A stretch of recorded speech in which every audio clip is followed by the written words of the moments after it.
just because it doesn't drop in your lap and just because it's not a program that is maybe the soup of the day or that your company is sponsoring, it doesn't mean you can't go out and find the answers. Doesn't mean you can't go out and find the education. Just work a little harder than that next guy.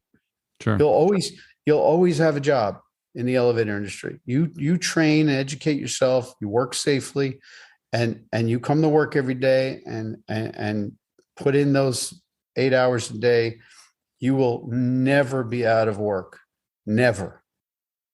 Hello, and welcome to the Elevator Careers Podcast, sponsored by the Allred Group. I am your host, Matt Allred. In this podcast, we talk to the people whose lives and careers are dedicated to the vertical transportation industry to inform and share lessons learned, building upon the foundation of those who have gone before to inspire the next generation of elevator careers. Today, our guest is Bobby Schaeffer, President of D&D Elevator and Senior Vice President of American Elevator Group. Bobby started in the elevator industry as a helper with Flynn Hill Elevator in 1981. In 1982, Bobby started with D&D Elevator, eventually becoming its president for 28 years. Bobby served as the president of the NAEC from 1999 to 2000 and was instrumental in creating the CAT certification program. He also started the Elevator Learning Center. Bobby is a member of the Elevator World Magazine Executive Board and works with both the Elevator Learning Center and Elevator World to create and deliver the latest in educational content for the industry. Bobby is passionate about providing training and education to all who want to succeed. Bobby, welcome to the show. Hey, Matt, how are you? I'm doing well. Thank you. I appreciate you taking some time to talk today. I'm excited to get to know you a little bit better and just hear some of your experiences, your stories, and I'm sure there's something we can all learn from your career in the industry. So I was just going to start with my favorite question, which is, how did you get started in the elevator industry? Well, kind of a sideways entry. Like everyone else, my age in the late 70s, early 80s, it was time to go to college. And I did a year of college and decided that wasn't for me. I decided to go to the Coast Guard Reserve. And from there, they gave me an opportunity to go to engineering school. And coming out of there, didn't really have a career path yet, knew what I wanted to do. Very happy with the engineering education I got. And my brother was in the elevator industry, and he let me know that they were looking for helpers, and I applied, and that's kind of how I entered the business. So working for the union as a helper and just kind of started on that. I started with a company called Flynn Hill Elevator. It was a union shop, a local 3 shop in New York City. And my education in engineering really helped me kind of accelerate. There were a lot of things that I learned. That's a very important thing to understand in our business. Any training, anything you can take advantage of will accelerate your career, not just accentuate it, but accelerate it. So I learned a lot. Actually, in the beginning, I really wasn't in love with the elevator industry. A lot of grunt work, as we call it, a lot of painting and a lot of cleaning up and a lot of oil spills. Sure. And any elevator person will tell you about their most horrific pit story with everything that can crawl around in the world.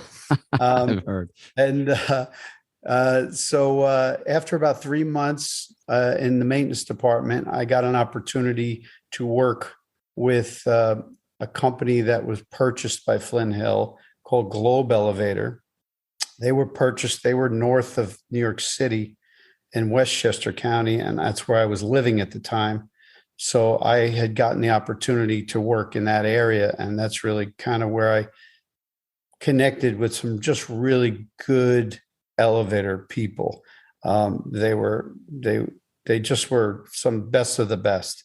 They all had their stories, but they were really good, well-trained elevator personnel. Very And cool. I think that was the first lucky piece of my career.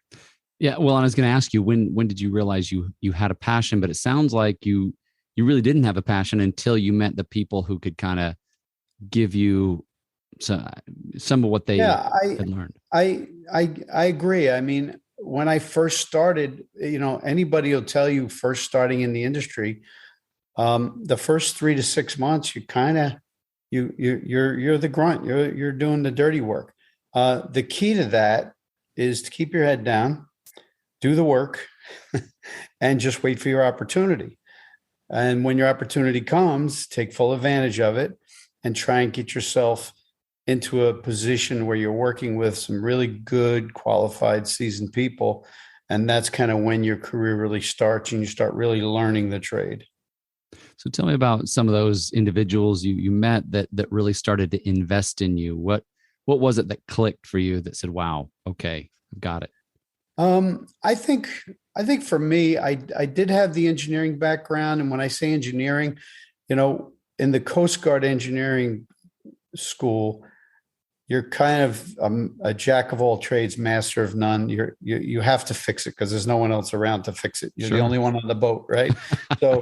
So they teach you how to fix things. They teach you how to be, kind of nimble and find ways and creative ways to fix things. And they taught you everything from hand tools and power tools to small engine repair to large diesel engines to boilers to welding, arc welding, gas welding, making parts using a lathe. Wow. So while you got a little bit of everything, you weren't a master at anything, but it really kind of helped you understand that, at the end of the day, you got to fix it. At the end of the day, you got to figure it out, get it fixed.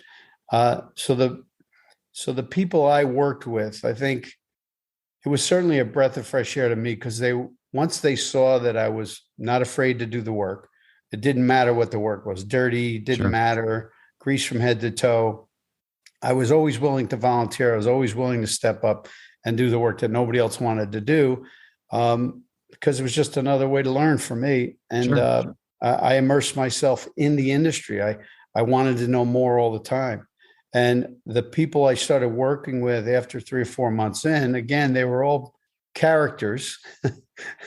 We could talk good about all of them, but they knew their trade. Sure. They knew their trade. And if you were helpful and you went the extra mile and, when they needed something, you were standing there with the right tool or the right component, they understood that you understood what they needed. Sure. Or that you were getting it, you were picking up, you were learning it, you were learning process, you were learning and understanding how the elevator works or how it's maintained. And that's kind of how you gain trust working with your peers or with your mechanics that are eventually going to teach you a lot. Well, it sounds like that's obviously starts to tell them that, if he can anticipate the tool, the part, the thing I'm doing, he's getting it. He's understanding and he's really helpful. I don't sit there and have to beg him or ask him to, hey, can you please and describe what it is? And sometimes it's just easier. And the good part about those seasoned veterans, and still to this day, when you do it wrong, they'll let you know. Sure. In more ways than one. Yeah, I'm sure. So you learn pretty quickly. I was just going to say, it's probably frustrating for them if you don't know, and they ask you for a certain tool and you don't know what it is and you don't know what it looks like. You don't know. Yeah. Then they're probably thinking it's a lot easier to just go get it myself than to try to have to explain everything. Yeah. So just being observant, you were able to learn a lot and contribute. Yeah, and then not be afraid to do it. I was very, very fortunate that the people I worked with, after a very short period of time, they were allowing me to do the work, not on my own per se, but allowing me to do the work that they would normally do and then just check it. And they were actually letting me do some of the work, which from a mechanic standpoint is a godsend because it allows you to really move through the process quicker. If you can trust your helper or candidate or whatever we call them today, if you can trust your apprentice to do certain things while you're not standing over them, preparing for the next step, Sure. making sure things are safe, making sure, then you can focus on your job, and it makes everything just go much smoother. Absolutely. The key is to have someone actually there, someone that's actually there, not just standing there waiting to be told what to do, but watching and learning and being prepared for the next step. Sure. Sure. So you told me that you started as a helper, but that you've kind of worn every hat along the way. My question is, what has most helped you succeed in all along the way? Or excuse me. The I think really it goes back to just work ethic. It goes back to really not being scared to try anything, to do anything. It's okay to make a mistake. Learning from your mistakes. I always tell people I can write a book on how to do it wrong. sure. And it's learning from your mistakes, making sure you never do that again. But also just being willing to try, being willing to go that extra mile. I always volunteered for overtime.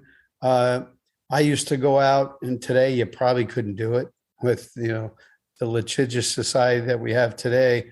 I used to go out with friends of mine in the elevator business that worked for other companies, but I would ride with them on trouble calls, and I would go. I wasn't getting paid. I was just Sure. working with them because I really was a single guy who, didn't have a lot to do. So I would jump in a car with them and spend 3 or 4 hours watching them fix elevators and learning there without really, not worrying about compensation, just knowing that it was going to make me better. Sure. No, that's a great idea. And you're right. It might be it might be kind of a touchy subject today, but that's Yeah. neat. Well, listen, if somebody offers to train you or teach you a method or a process, you should take every advantage of it today, because I think probably the two keys, it's not just one. The two keys are working harder than the guy standing next to you and taking advantage of every possibility of education and training. If you do those two things, you're going to accelerate your career, and you're going to make your six figures very, very quickly. Absolutely. Yeah. Thank you. So you've talked about some of the mechanics, but I'm sure you've had a lot of mentors along the way. Who are some of the biggest mentors you've had? Mentors. Wow, that's probably a pretty long list. I would say the first mentor that I remember when I was working for the first company in Flynn Hill Elevator, and I was in the repair department, and I was working for a gentleman. His name was Ken C, or Kenny C. That was what they called him, Kenny C. And the first day I worked with him, he was an older gentleman at the time. He was very, very good at what he did. You could just tell. Sure. He was so confident at the work that he was performing. And he took the time to teach you. And he said to me one day, the first day we were on the job, he said, "Here's how this works. You come to work every day, you work hard, you take advantage of any training that you can do." He said, "At the end of the day, you may never be rich, but you'll never be broke." And that rung in my head for my entire career. It was pretty motivating. Yeah. So Yeah, absolutely. And certainly investing in skills in yourself, you become more valuable the more you learn. well, you just knew that if you just put the effort in, you're always going to have money in your pocket. And it's actually pretty attributable to what's going on today. I mean, I came up late 70s, early 80s. It was 21% interest rates. Sure. There were gas lines, Yeah. The same kind of thing we're all dealing with now. And it's come back around, and you really had no other way forward than to go out, work, and put some money in your pocket and try and survive. And that's kind of where we're at all over again. So it's good if anybody's hearing this, it's good to understand, just put your nose to the grindstone, get your education and work harder than the next guy standing next to you, and you'll get ahead. Yeah. Yeah. Thank you for sharing that. So this next question might be, I don't want to be repetitive, but what are some of the biggest lessons you've learned? And maybe they were hard lessons to learn. You talked about what made you successful, but curious about some lessons along the way, and you can take it any direction you like. Well, I don't know. I think it took me a little while to understand the importance of the education and training. At the beginning, I had gotten some basic education again through the engineering school.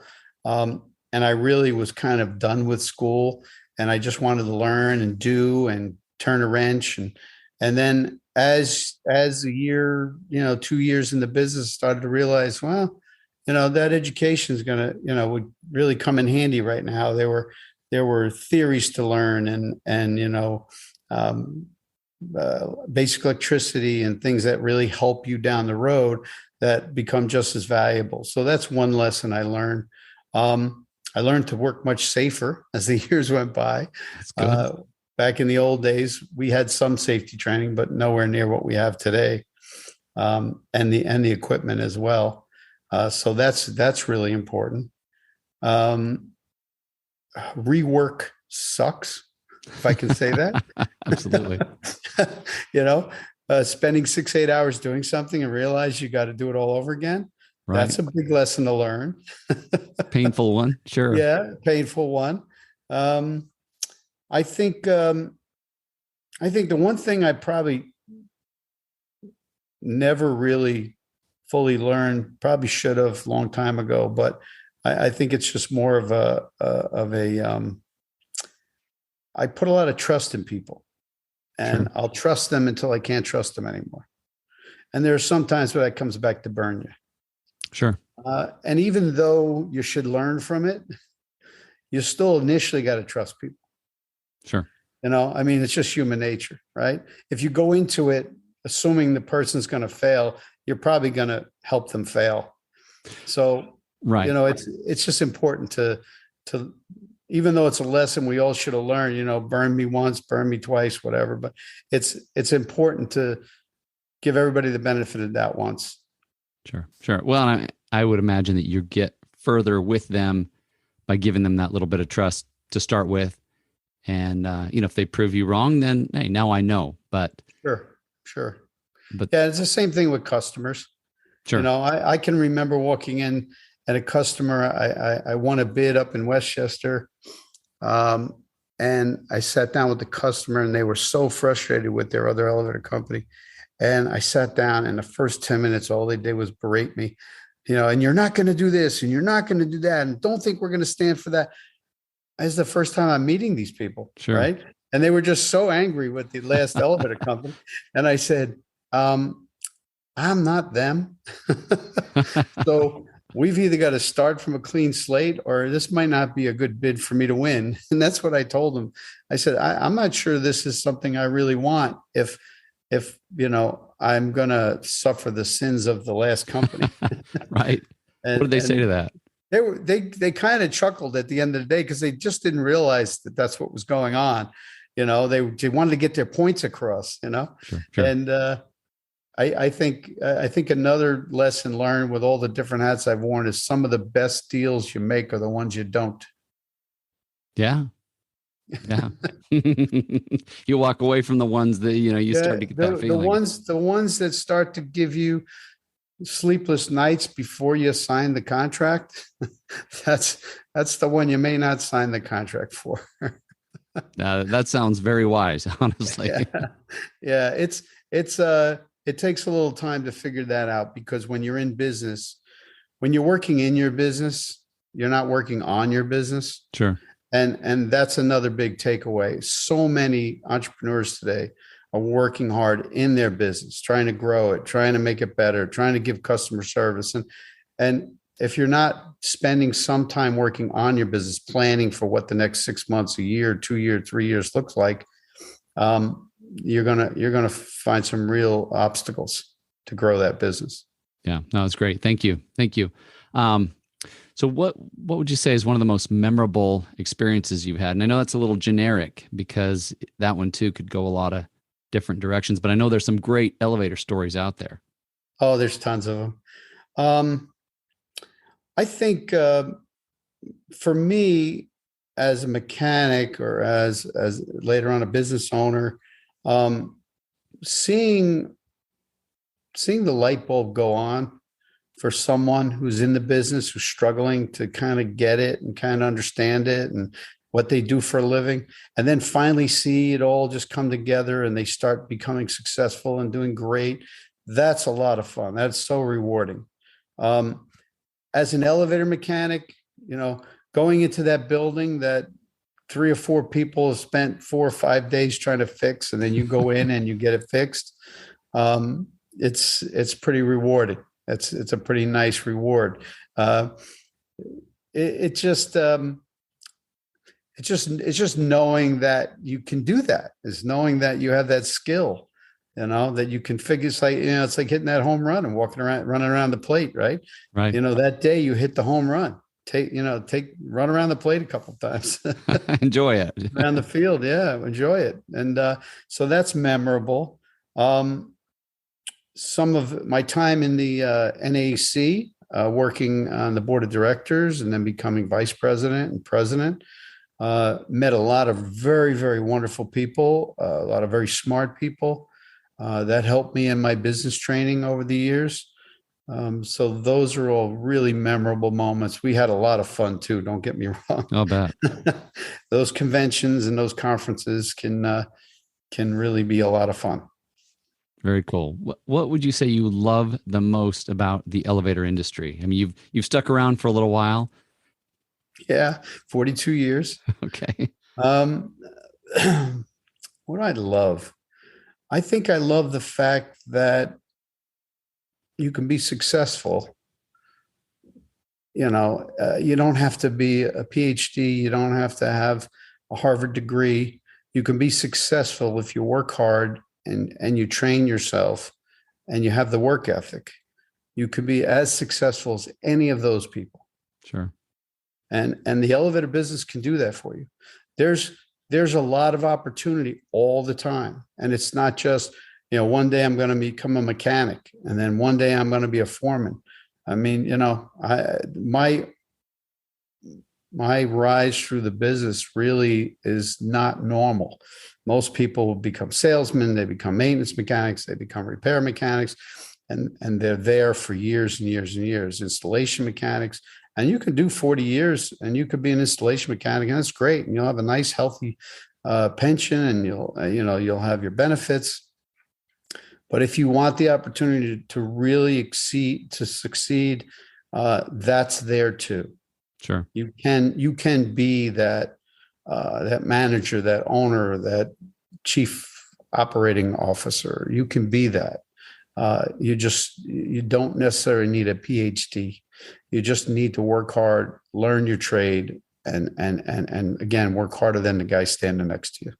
Well, it sounds like there's a bit of a place where you have to take a bit of a leap of faith, if you will, to really go to that next level. Maybe, jump where maybe you haven't gone before. Try something new, I guess, is what I'm kind of getting after. Well, you have to go into it. You have to go into it very honestly. You have to go into knowing that you don't know. Okay. Okay. Does that make sense? Sure. I don't know that. Doesn't mean it's above my pay grade. It just means I haven't learned it yet. So I know what I don't know. I know what I need to learn to be successful there. So let me work on that. And that's kind of the attitude you have to have. It's okay to fail. Everybody fails. Sure. Multi-millionaire, billionaires all failed several times before they got there. It's okay to fail. Don't stay down when you get kicked down. Don't stay down. Get up, dust yourself off, and try again. That's great. And so maybe what I'm hearing is it's about believing in yourself and not quitting, not giving up, but just keep at it. Yeah, well, it's, I don't think anything's above people's pay grade. You just have to learn it. Sure. I certainly had no training in finance. And, I ran a company with 100 employees, and finance was on my list of things to do. Sure. And I had to learn it. I went to the people that I thought were really good at being able to teach me. It's not so much even, it's not so much even learning it to be an expert at it. It's learning it to understand it, learning to how it affects your business, and then also reaching out to the right people that can help you learn it the way you need to learn it. Some people, I have a gentleman who I got involved with a few years back, and he was a CPA. He's been an auditor. He worked for all the large companies, Deloitte and all these big companies. And he was very good at getting me to understand you didn't have to understand it from the PhD level. You just have to understand how it affects your business. And he was very good at kind of talking the way a layman would understand it. And I learned a lot from him because he was able to, I guess, tell me at my level, In practical terms, like you say, how does this affect me? Do I need to worry about it? Do I not? And I was always very good in finance to the extent that I called it back of the napkin math. There you go. I still use that today. I can get within a few $1,000s of a couple of $1 million bid on the back of a napkin. Well, there you go. That's just something that's time and grade. Love that. But I can also read a spreadsheet. But back of the napkin math is a good way to check your spreadsheet. Right. It's certainly gotten you a long way. You probably learned the spreadsheet after you learn the napkin, right? That's correct. That is correct. Very cool. If you were to give, and maybe you've done it, but if you were to give one piece of advice to our listeners, maybe they're new to the industry, what would it be? Take advantage of the opportunity in front of you. If we had an instance where there's a gentleman who's been in the business 3 years, and he's been struggling to get education. He's been begging for it. He's been asking his company to help him with it, to no avail. And he happened to call us. As you know, we're working on another project for Elevator Learning, and he was just so happy to have the opportunity to be part of something that's going to educate him, to move him forward in his career. Just because it doesn't drop in your lap, and just because it's not a program that is maybe the soup of the day or that your company is sponsoring, it doesn't mean you can't go out and find the answers. Doesn't mean you can't go out and find the education. Just work a little harder than that next guy. Sure. You'll always have a job in the elevator industry. You train and educate yourself, you work safely, and you come to work every day and put in those 8 hours a day. You will never be out of work. Never. That's awesome. Thank you. Bobby, what are you most passionate about? Well, now I've kind of transitioned into the education side of it. I've been involved in a company called the Elevator Learning Center. When I owned my company a few years back, we had created the Elevator Learning Center in Yonkers, New York, the birthplace of elevators, as they say. Wow. Okay. Elijah Otis. And we built out this training center, and we started it strictly just for our people, for our technicians and our candidates. We had an approved apprenticeship training program, so we were doing apprenticeship training as well. And then from there, we opened it up to some other companies trying to pilot some remote education. Of course, once COVID came, we had no choice. Sure. So that was a nice learning curve for us to understand how to deliver education remotely. And we've continued to do that through the COVID crisis. And now what we've done is we've moved it from Yonkers to a more accessible place in Long Island City. It's only about a 7-minute train ride from Grand Central in Long Island City. Mm-hmm. I think it's only 1 or 2 stops outside of Grand Central. And And yeah, that's where kind of my passion is now. I'm focused on education. We're building education. We're building basic courses, more advanced courses. We've partnered with all of our suppliers and vendors, and they're building simulators for us. And we're doing monthly controller education, different controller every month, drive technology, safety. We're an approved provider for the SST cards in the city of New York. It's a 40-hour program that allows us to certify you to work in the city of New York on construction sites for safety. We've got the backing. Our 8-hour fall protection is certified by 3M. We've got an OSHA 30. We've got toolbox meetings. We've got up to 62 hours of training, which includes supervisor training as well. So that's kind of been my passion. Constantly adding new titles, constantly trying to find new ways of training. We're looking into some new LMS systems, learning management systems, to be able to deliver a little better. We're covering the entire East Coast. We have students that in New York, New Jersey, Pennsylvania, Kentucky, North Carolina, Florida. We have students all over the East Coast and going into Central America there to train. It's great. Wow, no, that's great. And in fact, I want to get into that in another episode and really dig into what the ELC is. How is it going to affect the industry is kind of where I'd like to go with that. But we're kind of out of time for now. My question, I guess, to finish is there anything else you'd like to say, or any parting words? Anybody who hears this, unfortunately, the elevator business is the best kept secret.